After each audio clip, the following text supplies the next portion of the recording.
circled the camp and then just settled down in the camp. They were able to just pick them up and use them for food. And then, of course, by then, when the wagons, they'd got word to the wagons ahead, they started to come back and pick them up. The Joseph Smith story is owned by the railroad, right? Yes. Come on.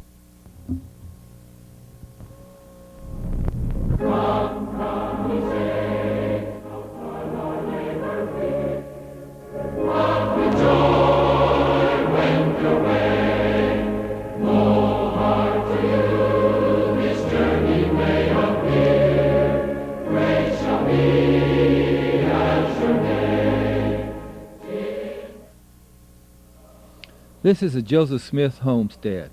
Log portion was built in 1803. This is the interior of the log portion. Joseph and his family lived here until 1839 to 1843 and added a north wing. This is the interior of the north wing.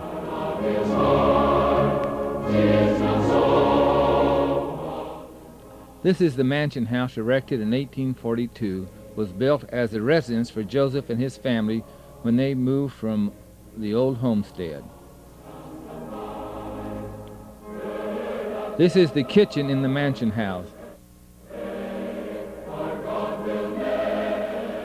This is Joseph's study and office. I believe it served as headquarters for the church up until his death. This is the parlor of the mansion house and was used to receive guests.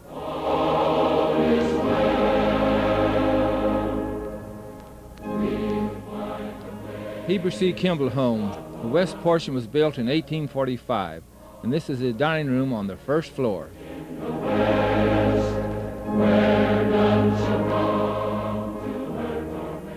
This is the Lucy Mack Smith home. It was built in 1843 by Joseph Bates Noble. When Noble was leaving Nauvoo for the West in 1846, the church purchased his home and gave it to Lucy Mack Smith, the widowed mother of Joseph, so she might have a home of her own.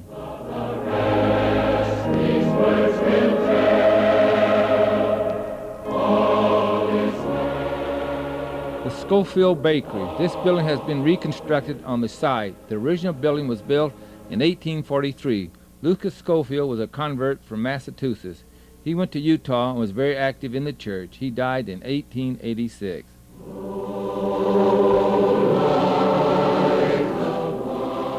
This is the 70s Hall of Nauvoo, erected as a missionary center in December 1844. The present structure was reconstructed on the original foundation in 1971 and 72.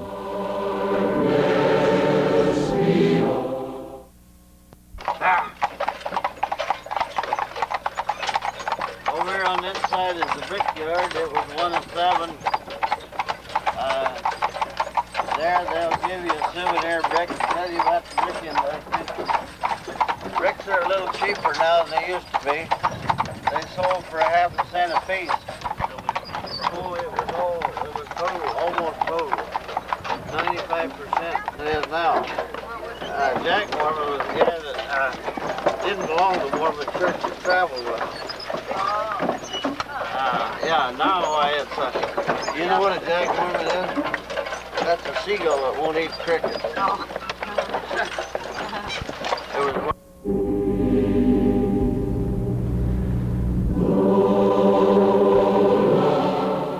This three-story structure was dedicated in 1844 and was used as a cultural center. A couple of missionaries now put on 5-minute skits. This one is a true story about Ephraim Potter and his wife. Because they didn't leave earlier, they were forced to sell their farm for 9 bushels of wheat. The mob was pressing. He and his wife had 2 days to pack and leave.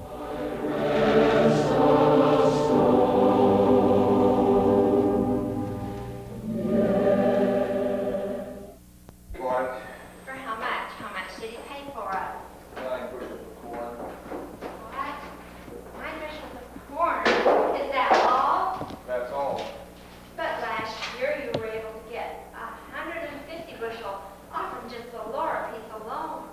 Well, the mob not let us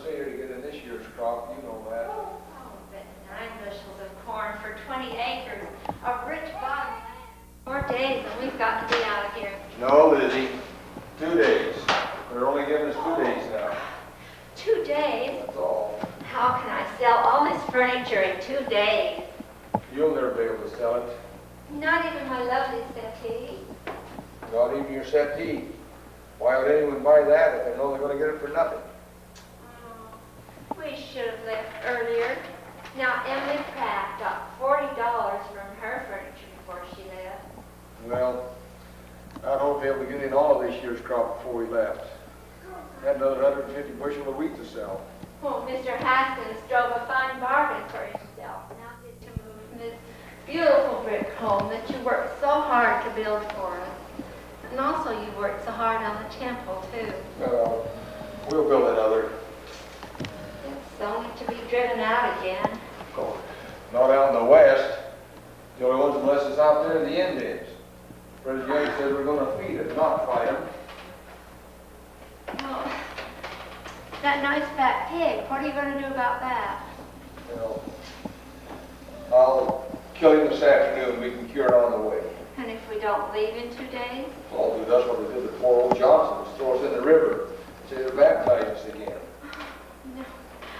Will it always be like this, Ephraim? This is the 3rd time that we've had to leave our home. Will we always be hated and driven? Golly, I don't know, Lizzie. I really don't know. We haven't time to stand here feeling sorry for ourselves. We've got work to do. Come on, let's start putting things in Surrey. Well, I'll put this red plush chair in first. Oh, you don't. There's no room for that in Surrey. You can't take that. I brought it all the way from Connecticut. It belonged to my mother. Well, I don't care if it belongs to the Queen of England. There's no room for it. Besides, the most uncomfortable thing I ever sat on. But it's so beautiful. Well, you think Alexa food is more beautiful time we start running short. Oh, it would brighten up our log cabin so much. Oh, come now, Lizzie. We don't have time for tears today. Now, you can cry all the way to where we're going if you want to, or make the best of it. Now, what's it going to be? Well, I don't have time to cry today. But mark my word, Ephraim Potter, when I get sitting in the middle of my dirt floor in our log cabin, I'm going to cry. You bet I'll cry. Well, from what they tell me, the best way to pack a dirt floor is to pour water on it. Oh, honestly.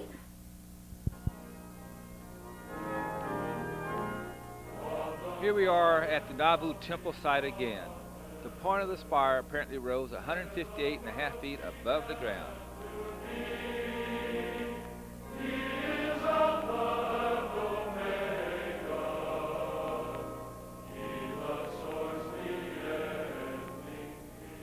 The temple was topped by a weather vane in the form of a prone flying angel holding a trumpet to its lips with one hand and a book of scripture in the other. The section below the angel was an observatory, then the clock section.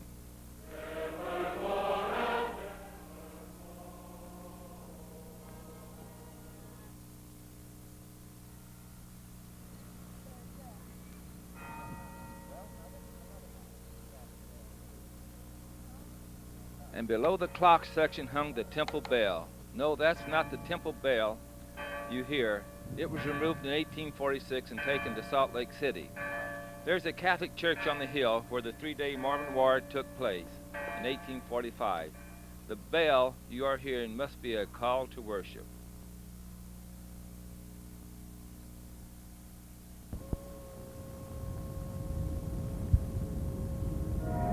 Who are these children coming down?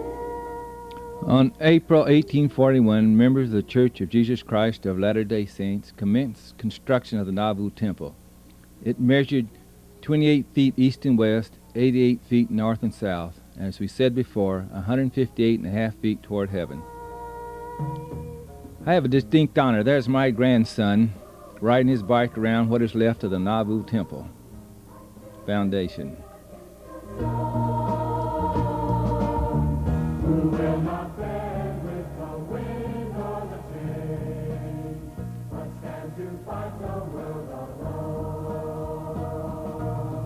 I have another distinct honor. That is my granddaughter. She fell off the only remaining stone from the baptismal font of the temple.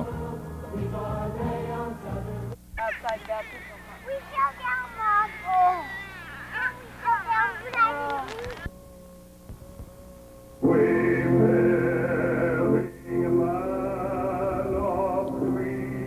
didn't. Here's a model of the Nauvoo Temple.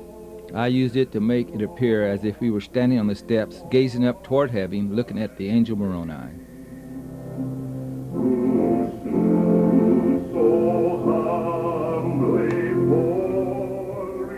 Again, here's a temple site.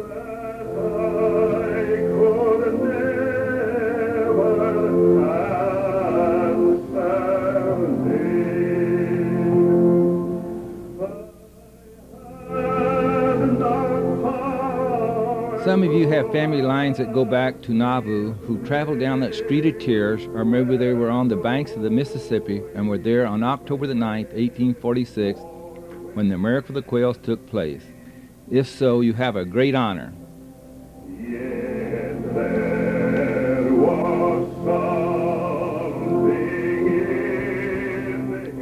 But all of us know that because of Nauvoo, we all enjoy membership in this great church, the Church of Jesus Christ.